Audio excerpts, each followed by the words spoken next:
Now the same fear is with AI, as though it's going to take away everybody's intelligence and the job. Definitely AI challenges you to be more creative, to be more original, and to think more. Technology, AI, is very powerful in terms of its impact on human emotions and its ability to act as if it's ethical, has good values and empathetic, but for us to collectively steer the technology to actually bring good to people, but there's also work to be done still.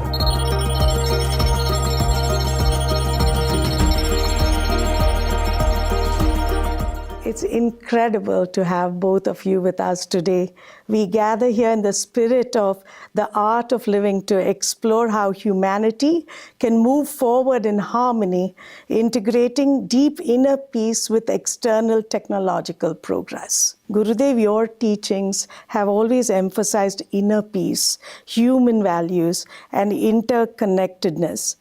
How can these ancient wisdom traditions guide us in integrating advanced technologies like AI into society so that they support rather than diminish our humanity?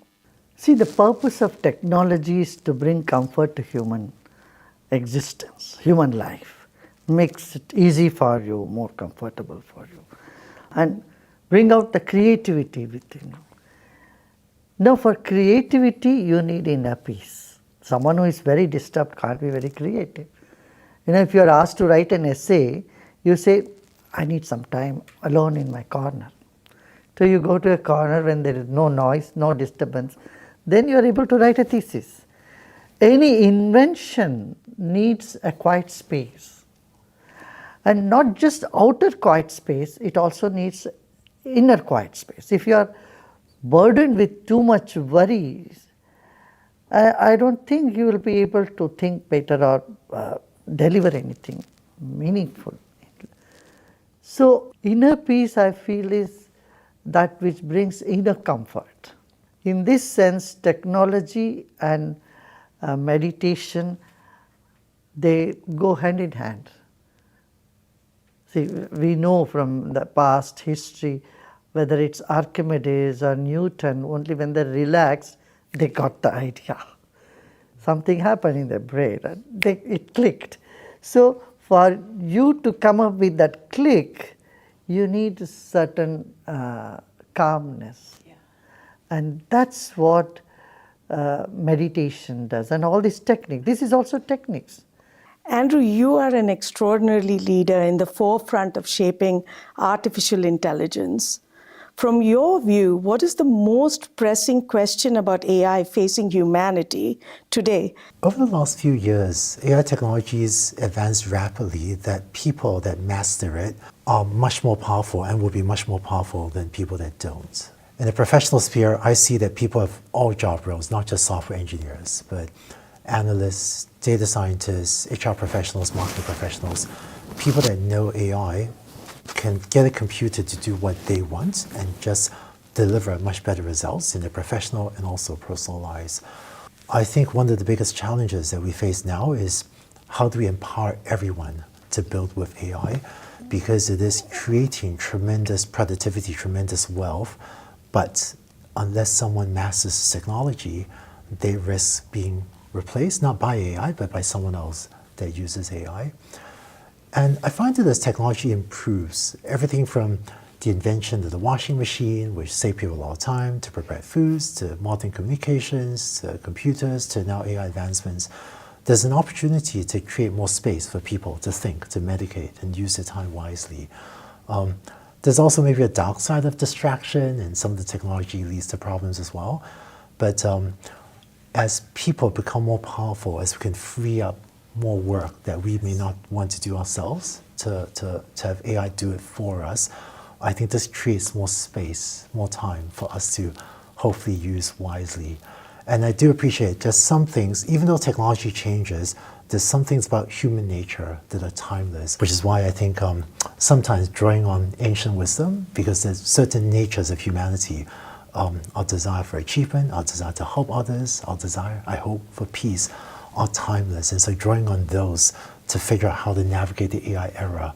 do you think that AI, technology, dating apps, any of this can truly embody qualities, human qualities like empathy, intuition, or are these the unique human differences that we will always have? Maybe I'll answer this from a dry scientific point of view before taking a more humanistic answer. So it turns out that there are grand questions like consciousness, sentience, and empathy that are important, I want to say philosophical questions rather than scientific questions, because as far as I know, there is no test for consciousness. In fact, philosophers are not even sure if other people are conscious. I may not be conscious, but maybe it's polite for you all to pretend I am, and I think I'm conscious, but you don't know if anyone else is actually conscious. So because there's no scientific test for consciousness or sentience or even empathy, how do I know if someone is really empathetic or they're just acting like they're empathetic? I think these are not scientific questions, but rather really important philosophical questions. That's a dry scientist answer. On the flip side of it, computers can certainly act as if they have empathy. If I put on a philosopher's hat, I'm not a good philosopher. I don't think computers are conscious, but that's a personal view, not a scientific view. But we can certainly get them to act as if they have empathy, and this could be used both for good, to give people comfort, or for evil. I think there's a lot of potential for digital manipulation that worries me as well. So technology, AI, is very powerful in terms of its impact on human emotions and its ability to act as if it's ethical, has good values, and empathetic, but for us to collectively steer the technology to actually bring good to people, that I'm confident we'll get there, but there's also work to be done still. Technology, I feel that what you feed in, that's what it will reflect. You feed in empathy and compassion, it's going to reflect back to you. But now, apart from this, there is an intuitive ability in human beings that the real consciousness can exhibit. For that, there is a whole science of consciousness. And today, luckily, the scientists are acknowledging that there is consciousness in everything. Even a stone has a consciousness, even every object has consciousness. So consciousness is not just limited to human existence, but the entire universe is just floating in an ocean of consciousness. To say that, that conscious energy. This is so interesting that science is recognizing the old principle that everything is consciousness. That's very interesting in that sense, yeah. Yeah, I feel I'm just a scientist and engineer. I'm very happy to follow the philosopher's lead on this one. Yeah, have you read about that? Recently, scientists have said the chair and every object has consciousness. Yeah. This is a physicist who have come up with this. Yeah, I didn't know that one, but I have no problem, following a philosopher's view on that. Philosophy, yeah.